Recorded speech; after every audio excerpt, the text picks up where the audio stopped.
Seorang penafsir. Kualifikasi seorang penafsir Alkitab.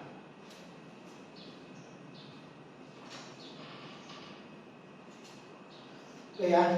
Kualifikasi seorang penafsir Alkitab atau disebut juga interpreter memegang peranan yang sangat penting dalam memberikan hasil interpretasi. Interpretasi itu penafsiran atau penafsiran yang tepat. Seperti yang sudah disebutkan sebelumnya, seseorang yang memiliki teori atau pengetahuan hermeneutik tidak membuatnya otomatis menjadi seorang penafsir yang baik atau handal. Tetapi perlu ada keterampilan berhermeneutika, serta terpenting adalah adanya peran serta Roh Kudus terlibat dalam setiap penafsiran kita. Jadi seperti ini. Di pertemuan sebelumnya, ilmu hermeneutik itu kan ada 3 yang menjadi dasarnya. Yang pertama itu ilmunya, kan gitu. Yang kedua seni, masih ingat? Oke. Yang ketiga peran Roh Kudus. Yang 3 ini dia menjadi satu kesatuan. Jadi selain punya teori yang namanya pengetahuan, dia juga ada keterampilan atau seni dan peran Roh Kudus. Itu sebabnya ketika kalian menjadi seorang interpreter, menjadi seorang penafsir, 3 hal ini tidak boleh bukan cuma dilupakan, tidak boleh tidak ada. Jadi saya sebagai penafsir, maka saya harus punya pengetahuan. Oke?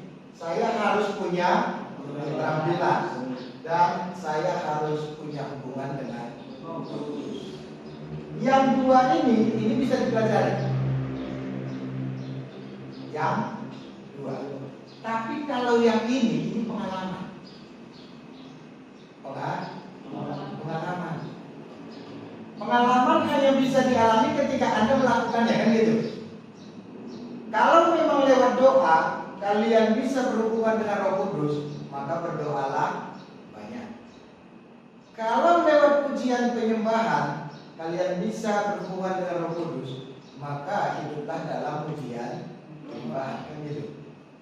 Atau lewat perenungan firman, terkadang kan doanya biasa, tapi bisa membaca firman, merenungkan firman, itu bisa sampai 1-2 jam secara pribadi. Itu pun dapat berhubungan dengan Roh Kudus. Kenapa harus Roh Kudus? Waktu yang lalu kita sudah sampaikan bahwa ini roh kebenaran, ya kan? Roh yang membawa kepada seluruh kebenaran. Jadi seandainya pengetahuan kita terbatas, seandainya keterampilan kita terbatas, tapi ada Roh Kudus yang menuntun kita kepada penafsiran yang benar. Itu sebabnya sekali lagi jangan lupakan ini. Oke? Dari sinilah muncul kualifikasi. Kualifikasi itu apa? Kualifikasi apa? Hah? Proses penilaian. Oke. Kualifikasi itu proses penilaian. Jadi semakin tinggi nilai seseorang terhadap ini, semakin besar kualifikasinya. Paling tidak dalam Alkitab ada 3 macam penafsir dalam Alkitab. Berapa deh? Cukup lah ya kan? Ada 3 macam penafsir dalam Alkitab. Yang pertama itu penafsir resmi. Coba lihat di Kisah Rasul pasal 13. Ada yang bisa lihat di Alkitab elektronik masing-masing? Kisah Rasul pasal 13 ayat 27.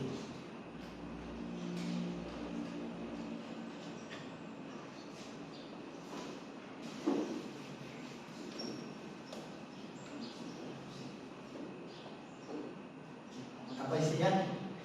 Itu tuh. Sebab penduduk Yerusalem dan pemimpin-pemimpinnya tidak mengakui Yesus dengan menjatuhkan hukuman mati atas dia. Mereka mengenal keterangan Nabi yang dibacakan setiap hari Sabat. Di dalam Kisah Rasul pasal 13 ayat 27 ada di sana disebut pemimpin agama. Pemimpin agama pada masa itu mereka bagian dari imam. Ada dari golongan Farisi, ada dari golongan Saduki. Dan ini dua-dua punya yang namanya ahli Taurat.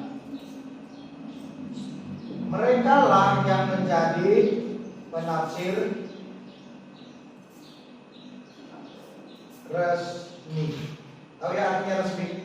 Legal, sah, gitu ya kan? Kalau orang menikah sah, artinya sudah oke, gitu kan? Sah. Mereka yang disebut dengan penafsir resmi. Jadi penafsir resmi itu nggak sembarangan. Di Indonesia nggak ada, kecuali untuk Muslim. Ada namanya MUI, Majelis Ulama Indonesia. Ini pun majelis ini, majelis ahli Taurat. Kenapa dibilang majelis? Karena dari berbagai aliran, dari berbagai sumber. Ada yang Farisi, ada yang Saduki. Jadi ini kata oleh pembaca Alkitab, ada kata Farisi di sana, itu bagian dari mazhab namanya, bagian dari aliran agama. Saduki juga bagian. Herodian sebenarnya ada lagi, tapi lebih banyak dituliskan di Alkitab dua mazhab ini, Saduki dan Farisi. Lalu mereka punya ahli Taurat. Nah, ini majelisnya. Disinilah salah satu nanti tugas mereka adalah menjadi ahli tafsir. Tafsir apa? Tafsir Taurat. Makanya disebut ahli Taurat. Ini orang yang berpendidikan. Saya harap nih yang teolog ini benar-benar menjadi teolog dan bisa menjadi seorang penafsir yang handal, gitu ya kan? Begitulah ya, kita senyum dia. Aku satu pikirnya. Jadilah seorang penafsir yang handal dengan melibatkan 3 unsur tadi: ilmu, pengetahuan, seni atau keterampilan, dan Roh Kudus yang dilupakan.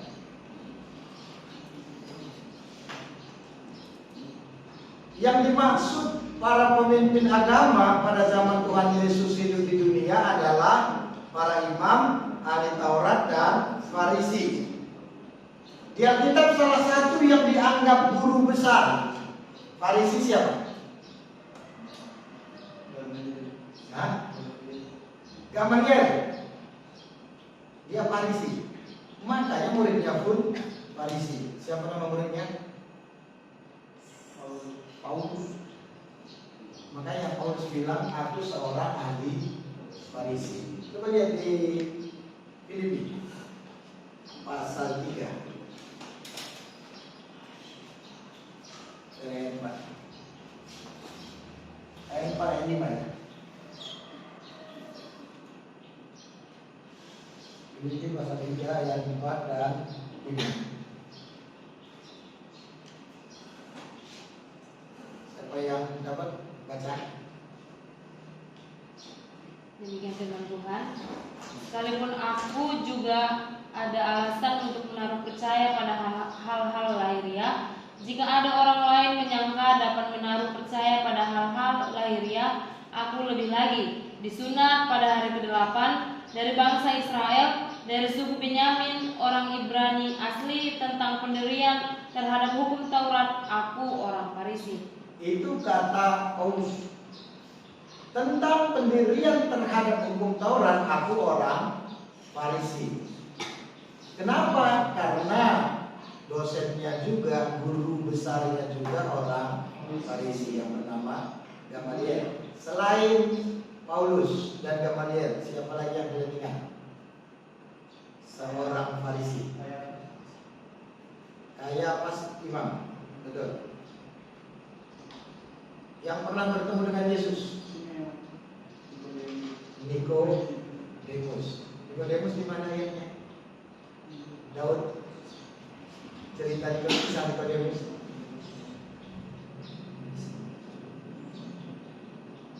Waduh, awal ini ahli teologi. Yohanes pasal 3. Coba deh Yohanes pasal 3 ayat 1. Ada seorang Farisi yang namanya Nikodemus, seorang pemimpin agama. Ada seorang Farisi yang bernama Nikodemus. Dia seorang pemimpin agama Yahudi. Tapi malam-malam dia datang kepada Yesus dan serunya dia berkata gini, Rabi. Seorang pemimpin agama menyatakan bahwa Yesus adalah seorang Rabi. Rabi artinya guru, guru yang mengajar. Jadi bukan sembarangan guru. Guru yang mengajar di kalangan Yahudi itu adalah guru formal, sama seperti Nikodemus. Dia tahu kalau Yesus seorang pendidik yang formal. Kalau Yesus saja belajar, gitu ya kan? Apalagi kita. Walaupun dalam kapasitasnya sebagai manusia. Oke, yang kedua. Selain penafsir resmi, di Alkitab ada penafsir palsu. Makanya yakinlah sampai sekarang para penafsir palsu ini banyak. Apakah mereka tahu yang mereka sampaikan itu salah, atau sebenarnya mereka tidak tahu? Tapi yang pasti arti palsu itu tidak asli. Begitu. Saya harap kalian semua menjadi seorang penafsir yang benar. Dalam beberapa ayat Alkitab kita juga melihat ada penafsir palsu. Coba lihat 2 Korintus pasal 4 ayat 2. Mereka ini adalah penafsir yang dengan sengaja menafsirkan secara salah, dan mereka adalah orang-orang yang tidak akan sampai pada pengetahuan akan kebenaran. 2 Korintus pasal 4 ayat 2. Apa isinya? Beginilah firman Tuhan. Tetapi kami menolak segala perbuatan tersembunyi yang memalukan. Kami tidak berlaku licik dan tidak memalsukan firman Allah. Sebaliknya kami menyatakan kebenaran, dan dengan demikian kami menyerahkan diri kami untuk dipertimbangkan oleh semua orang di hadapan Allah. Itu yang dikatakan oleh Paulus. Kami tidak licik dalam mengungkapkan kebenaran firman Allah. Karena di Galatia pasal 1 ada orang yang dengan sengaja, ada orang yang dengan sengaja memutarbalikkan kebenaran Injil untuk mencari keuntungan pribadi. Ternyata gereja bisa menguntungkan Anda secara pribadi, bisa menguntungkan. Makanya sekarang ini ada bisnis gereja, dan itu tidak diperkenan oleh Tuhan.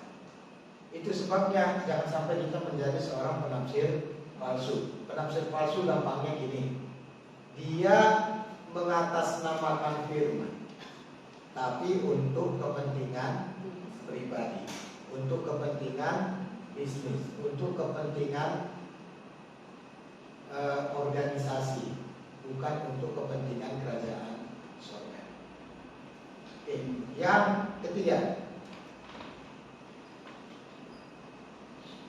Yang ketiga, ini penafsir yang benar.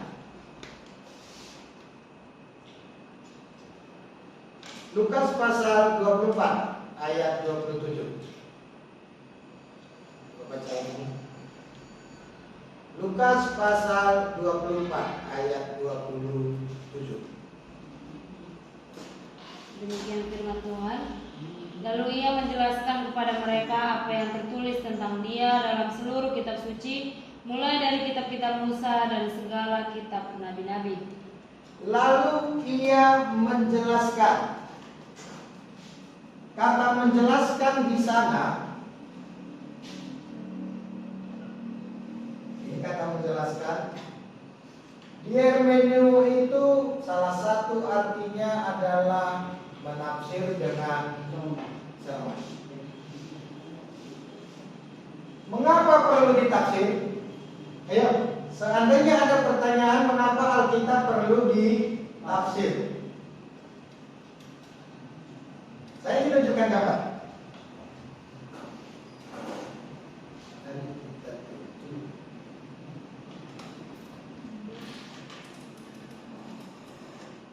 Coba lihat gambar ini ya.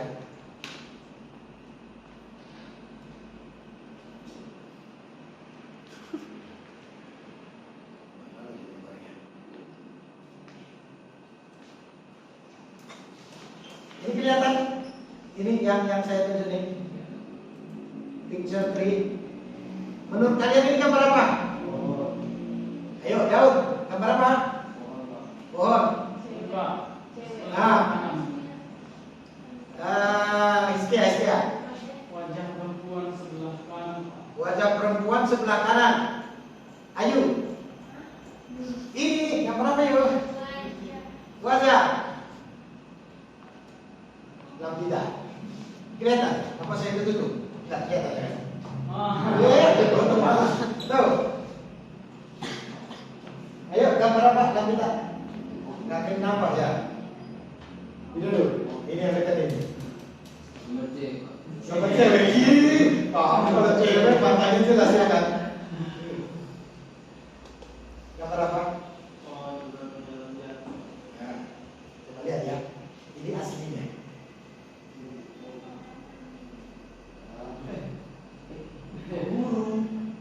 Burung. Oh, balik. Mari kita perbesar. Gambar apa?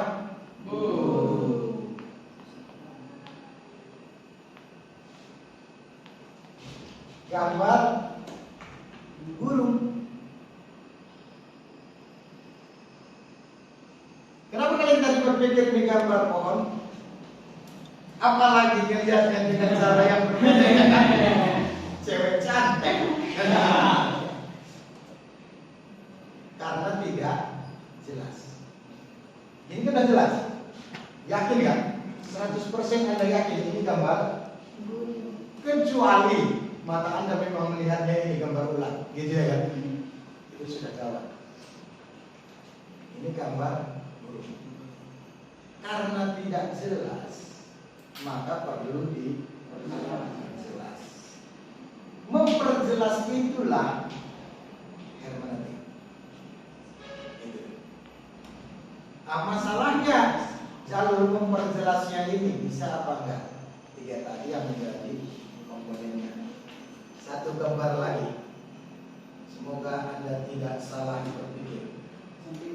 Enggak, sampingnya udah mirip lah itu. Ini, ayo.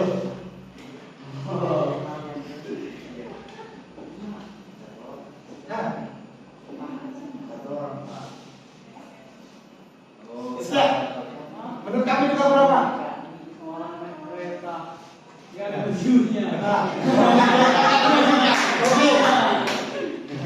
Esra, menurut kami juga berapa? Dia kan jauh. Oh.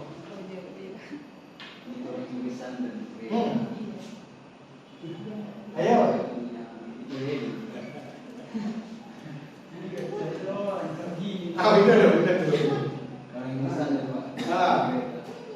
Orang yang bersandar. Apa yuk? Ayo.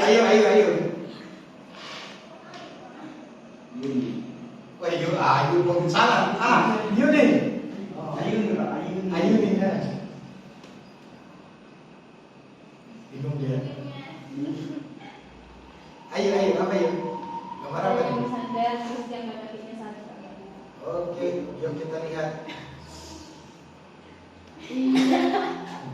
Iya. Salah ternyata. Jangan-jangan negatif berpikirnya gitu ya kan?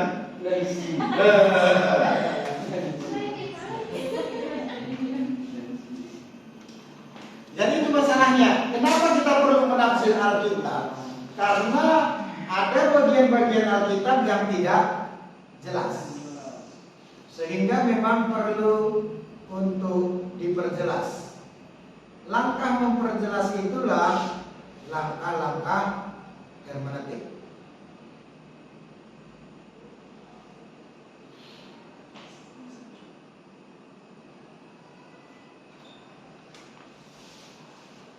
Dua Timotius pasal 2 ayat 16 itu pun ada diberikan pujian kepada mereka yang menafsir dengan benar. Jadi sebenarnya itu yang menjadi tujuan dari hermeneutik. Anda diajak menjadi penafsir yang benar. Kualifikasinya itu cuma satu. Anda harus menjadi penafsir yang benar. Oke. Selanjutnya, ciri-ciri dari yang nomor 3 ini tadi. Ciri-ciri dari seorang penafsir yang benar. Yang pertama, punya hati yang baru.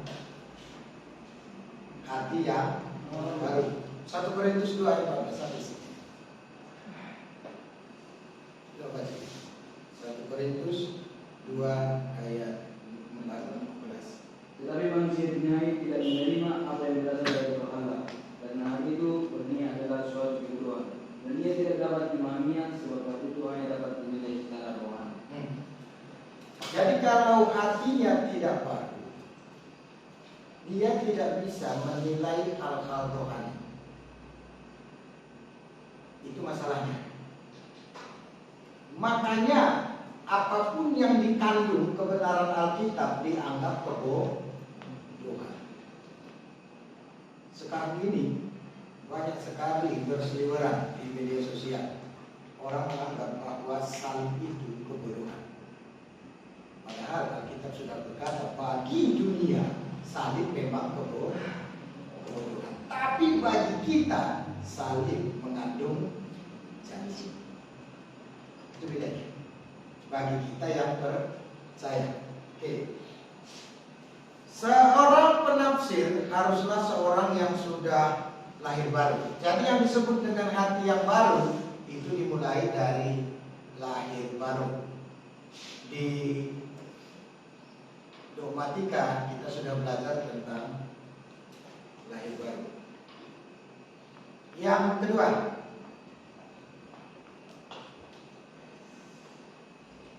memiliki hati yang lapar. Nah, kalau perut lapar tadi ada 1 Petrus pasal 2 ayat 2. Memiliki hati yang lapar. Coba baca. Demikian firman Tuhan. Dan jadilah sama seperti bayi yang baru lahir, yang selalu ingin akan air susu yang murni dan yang rohani, supaya olehnya kamu bertumbuh dan beroleh mengecap kebaikan Tuhan dan beroleh keselamatan. Beroleh mengecap.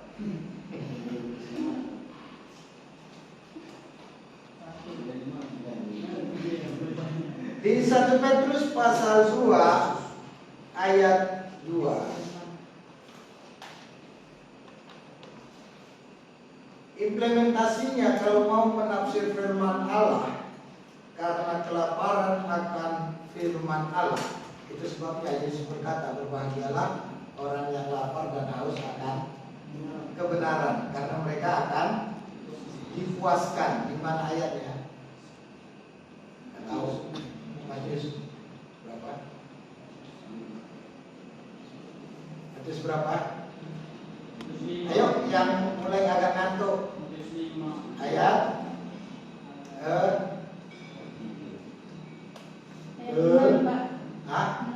Nah, oke. Coba baca. Berbahagialah orang yang lapar dan haus akan kebenaran, karena mereka akan dipuaskan. Berbahagialah orang yang hatinya lapar dan haus akan kebenaran, karena mereka mereka akan dipuaskan. Jadi menafsir firman Allah bagi seorang penafsir yang benar itu bukanlah dilakukan sebagai suatu kebiasaan atau kebetulan, tapi karena sebuah passion, kerinduan, greget itu dari dalam. Oh ya, greget, keinginan yang kuat dari dalam. Masalah kita sering sekali hanya karena faktor kewajiban. Disuruh dia kan, kalau nggak disuruh lupa, kalau nggak disuruh tidak ingat. Nah, tapi yang dimaksud dari nomor 2 ini, hati yang lapar itu ada gairah dari dalam, ada passion, ada semangat yang mendorong kita. Aku harus menjadi seorang penafsir yang benar. Itu untuk hati yang lapar. Yang ketiga,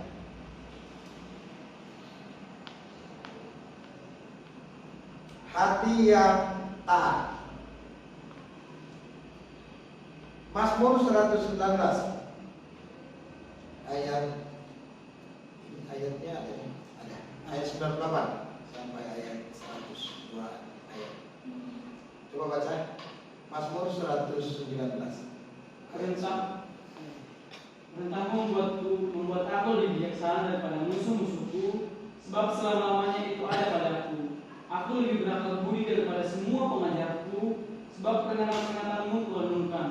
Aku lebih mengerti daripada orang tua, sebab aku memegang titah-titahmu. Ini hebatnya firman.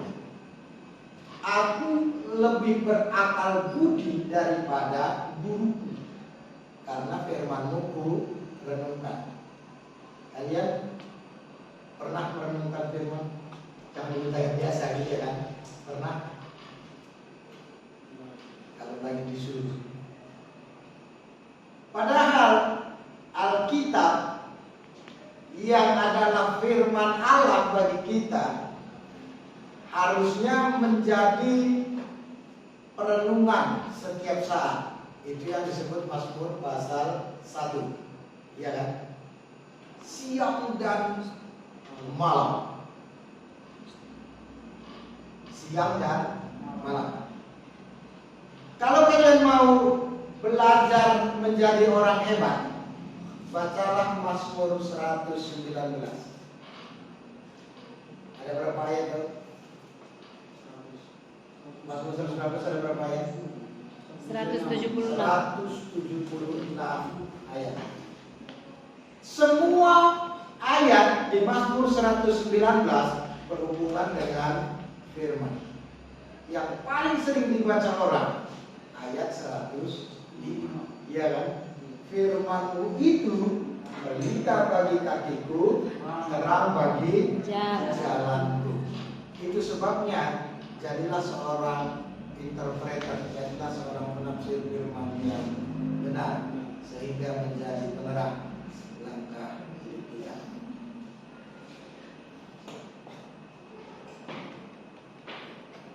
Yang selanjutnya, hati yang disiplin. Yesaya 50 ayat 4.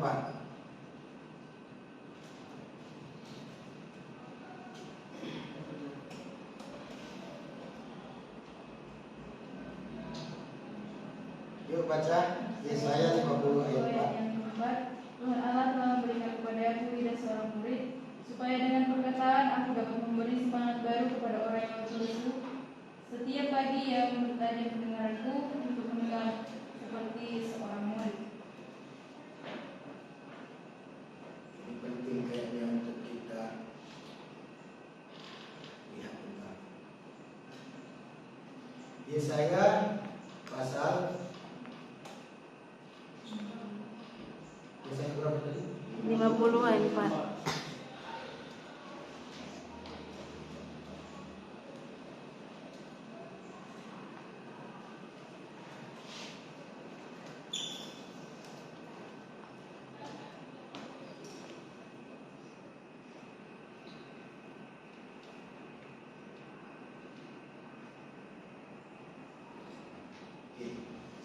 Tuhan Allah telah memberikan kepadaku lidah seorang murid. Supaya dengan perkataan aku dapat memberi. Jadi kalau bacanya bukan perkataan aku begitu ya. Supaya dengan perkataan aku dapat memberi semangat yang baru kepada orang yang lebih lesu. Nah, lu bisa begini. Setiap pagi, iya, dia ini siapa? Mempertajam pendengaranku untuk mendengar seperti seorang murid. Tuhan Allah telah membuka telingaku dan aku tidak memberontak. Maksudnya gini, pernahkah, bukan lagi pernah namanya, apakah kalian setiap pagi membuat kontak, membuat hubungan yang akrab, yang intim dengan Tuhan, sehingga kalian punya perasaan bahwa Dia terus mempertajam pendengaran rohani Anda, sehingga istilahnya peka terhadap Roh Kudus. Kalian tahu apa yang disukainya dan tidak disukainya. Kalian tahu apa yang disebut dosa dan tidak dosa. Kalian tahu apa yang bagus, apa yang benar dan tidak benar menurut tuntunan Roh Kudus. Kalau setiap pagi itu diulang, itu terus bergulir, maka kepekaan rohani Anda itu akan meningkat. Kalian tidak perlu diajari lagi, Tuhan langsung yang ajarinya. Kan gitu. Masalahnya disiplin menjadi seorang murid sering sekali kita lupakan. Yakinlah, ini pertanyaannya, jawab. Seandainya tidak ada peraturan bahwa jam 5 pagi Anda harus keluar pagi, apakah Anda masih keluar pagi? Ini kan karena asrama gitu ya. Kalau nggak doa nggak dikasih makan. Sudah, sayur cuma sate, iya kan? Sate, sayur terong. Nggak dikasih makan lagi karena nggak ikut doa pagi. Karena peraturannya jam 5 wajib doa. Nah, pertanyaannya, seandainya tidak ada lagi peraturan itu, apakah Anda dari hati dengan semangat dari dalam menjadi disiplin seorang murid? Ayo gitu. Aku akan berdoa. Aku bablas. Tahu ya bablas? Biasanya jam 5 digedor sama bel. Jam 5 tanpa bel sekarang. Lewat jam 7 baru. Saya ini bisa bangun. Gitu kan? Itu namanya bukan dari dalam, tapi karena keterbatasan. Itu sebabnya kita perlu disiplin rohani.